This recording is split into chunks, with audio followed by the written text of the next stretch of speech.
Hey guys, हमारे इस खूबसूरत से देश ने बहुत कुछ देखा है, हर तरह के वक्त और दौर भी देखे हैं और आज हमारा देश किस तरह से आगे बढ़ रहा है ये हम सब बहुत अच्छे से जानते हैं। बट यू नो व्हाट, एक दौर ऐसा भी था जब सब बहुत अच्छा था। इसे आप the golden era of India भी कह सकते हैं। हेलो फ्रेंड्स, स्वागत है आप सभी का हमारे चैनल द हिस्टोरिक वर्ल्ड में। मैं हूं आपकी होस्ट सैमी और आज के इस वीडियो में मैं आपको the golden era of India के बारे में पूरी डिटेल्स बताऊंगी, सो प्लीज अंत तक जरूर बने रहिएगा।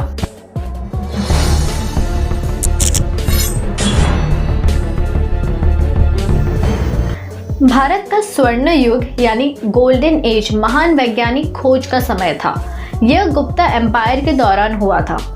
यह एम्पायर 4th सेंचुरी से 6th सेंचुरी तक चला, ऑलमोस्ट 200 साल तक। इस एम्पायर ने दुनिया को the concept of zero, number system, new surgical practices and even the game chess, इन सारी चीज़ों से इंट्रोड्यूस करवाया है।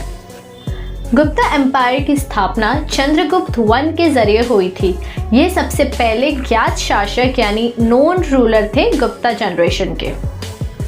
उस समय भारत का ज़्यादातर हिस्सा गुप्ता एम्पायर के अंदर था और पाटलिपुत्र शहर इसका कैपिटल था, जो आज पटना के नाम से जाना जाता है। ये तो हो गई शुरुआत। अब देखते हैं कि इसे गोल्डन एरा ऑफ इंडिया क्यों कहा जाता है। ये जो गुप्ता एम्पायर का दौर था almost 4th to 6th century तक, इसमें बहुत सी चीज़ों की खोज हुई थी और वो सारी चीज़ें इंडिया के लिए किसी तोहफे से कम नहीं है। गुप्ता एम्पायर ने पहले मौर्य एम्पायर के पास मौजूद ज़्यादातर हिस्सा अपने अंडर कैप्चर किया और उनके एम्पायर में पीस और ट्रेड बहुत ही तेज़ी और अच्छे से फल फूल रहे थे। इतना ही नहीं, इवन संस्कृत भाषा इस एम्पायर की दी ऑफिशियल कोर्ट लैंग्वेज बन गई। गुप्ता एम्पायर ने science, engineering, art, literature, logic, mathematics, astronomy, religion और फिलॉसफी में भी प्रगति विकसित की थी। आयुर्वेद शास्त्र ने इस एरा के दौरान ही बड़ी प्रगति हासिल की थी और सुश्रुत इस काल के डॉक्टर थे। इस एम्पायर के दौरान ही हस्तयुर्वेद नामक ग्रंथ की भी रचना हुई थी। आर्यभट्ट गुप्ता एम्पायर के सबसे फेमस साइंटिस्टों में से एक थे। उन्होंने ये कॉन्सेप्ट जो है दुनिया के सामने प्रेजेंट किया था कि पृथ्वी जो है अपने एक्सिस पे घूमती है और सूर्य के चारों ओर चक्कर लगाती है। विज्ञान की दुनिया में आर्यभट्ट जी का बहुत यूनिक कंट्रीब्यूशन रहा है, जैसे कि 1 से लेकर 9 तक की गिनती, जीरो की वैल्यू और उसका इस्तेमाल और दशमलव प्रणाली यानी इवोल्यूशन ऑफ डेसिमल सिस्टम। इसलिए भारत के सबसे पहले सैटेलाइट का नाम भी इनके रिस्पेक्ट में द आर्यभट्ट स्पेसक्राफ्ट रखा गया था। इस एम्पायर ने कालिदास जैसे विद्वान को अपने फेमस प्ले स्टोरी जैसे शकुंतला और ऑल टाइम फेमस सबसे बड़ी पोएम मेघदूत के लिए भी फेमस किया। 5th सेंचुरी में हुए फेमस पोएट कालिदास जी ने गुप्तास को क्रेडिट भी दिया था उनके 21 राज्यों को जीतने के लिए, और ये राज्य सिर्फ भारत के अंदर के ही नहीं बल्कि बाहर के भी कुछ स्थित थे, जैसे कि पराशिका, हुना, कंबोजन एक्सेट्रा। वैसे आपकी जानकारी के लिए मैं आपको बता दूं कि कालिदास जी बेसिकली एक क्लासिक संस्कृत ऑथर थे और इन्हें India's greatest play right and dramatist के नाम से भी जाना जाता है। इनके पोएम्स और प्लेस मेनली वेदास, रामायण, महाभारत और पुराणों पे आधारित है।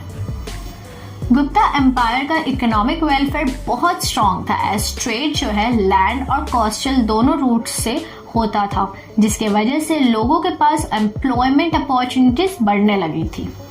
And the best thing is उस वक्त में भी हिंदुस्तान का ट्रेड रिलेशन ईस्टर्न और वेस्टर्न दोनों ओर की कंट्रीज के साथ था। हिंदुस्तान ने Sri Lanka, Persia, Arabia, Byzantine empire, Africa और बाकी वेस्टर्न कंट्रीज के साथ एक अच्छा खासा मरीन रिलेशन मेंटेन करके रखा था। और हाँ, सबसे इम्पोर्टेंट लग्जूरियस ट्रेड आइटम्स जो थे वो है silk, various kind of spices, textiles, metals, ivories and sea products. In short दोस्तों, गुप्ता एम्पायर के टाइम लोग एक अच्छी खासी लग्जूरियस लाइफस्टाइल जीते थे। इन सब के अलावा एग्रीकल्चर सिस्टम ही बेसिक इनकम सोर्स था गुप्ता एम्पायर का। अब तक तो पूरा एम्पायर सही तरह से फंक्शन कर रहा था, बट समुद्रगुप्त जो द नेक्स्ट रूलर थे गुप्ता डायनेस्टी के, उनके मृत्यु के बाद वेस्टर्न इंडिया पे से गुप्ता एम्पायर का कंट्रोल धीरे धीरे कम होता गया और एक वक्त ऐसा भी आया जब हेप्टिलाइट्स यानी हुनास द्वारा जबरदस्त अटैक हुआ गुप्ता एम्पायर पे और भारत के बहुत से रीजन जैसे जम्मू कश्मीर, हिमाचल, राजस्थान, पंजाब एंड कुछ हिस्से मालवा के, ये सब हुनास ने जीत लिए। इस वक्त के दौरान हुनास को तुर्माना रूल कर रहा था जो बेसिकली उनका लीडर था। 5th सेंचुरी के दौरान हुनास ने काबुल वैली के जरिए गुप्ता एम्पायर में फिर से एंटर करने की कोशिश की और कामयाब भी रहे, पर फिर उन्हें एक बुरी हार देखनी पड़ी by the next ruler of Gupta empire, that was Skandagupta. आखिर में जब स्कंदगुप्ता की मृत्यु हुई, हुनास ने फिर से इसे एक गोल्डन अपॉर्चुनिटी समझा हिंदुस्तान पे अटैक करने की और इस बार हुनास का रूलर कोई और नहीं बल्कि मिहिर कुला था जो तुर्माना का ही बेटा था।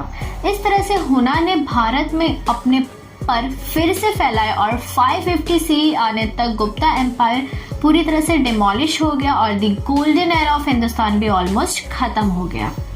सो गाइज, आई होप ये वीडियो आपके लिए बहुत इन्फॉर्मेटिव रही होगी। Do subscribe the channel and keep watching. Thank you.